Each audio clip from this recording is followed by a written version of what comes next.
بسم اللہ الرحمن الرحیم۔ معلوماتی انبیاء کرام، سب سے پہلے نبی حضرت آدم علیہ السلام ہیں۔ حضرت آدم علیہ السلام کی پیدائش کا دن جمعۃ المبارک ہے۔ حضرت آدم علیہ السلام کو ابو البشر کہا جاتا ہے۔ حضرت حوا علیہم السلام کو حضرت آدم علیہ السلام کی پسلی سے پیدا کیا گیا۔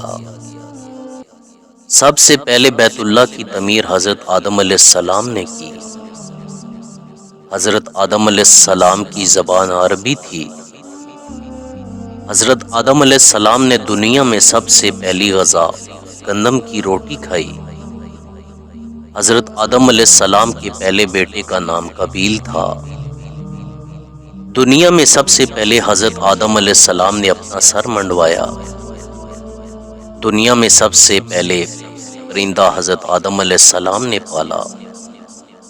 حضرت آدم علیہ السلام پر 10 صحیفے نازل ہوئے۔ دنیا میں سب سے پہلے روزہ حضرت آدم علیہ السلام نے رکھا۔ حضرت آدم علیہ السلام ہر مہینے میں 3 روزے رکھتے تھے۔ حضرت آدم علیہ السلام کا قد 60 گز تھا۔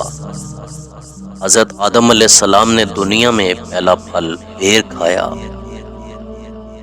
جنت میں حضرت آدم علیہ السلام کی داڑھی ناف کے برابر لمبی تھی۔ دنیا میں سب سے پہلے درہم اور دینار حضرت آدم علیہ السلام نے بنائے۔ حضرت آدم علیہ السلام کی وفات کا دن جمعۃ المبارک ہے۔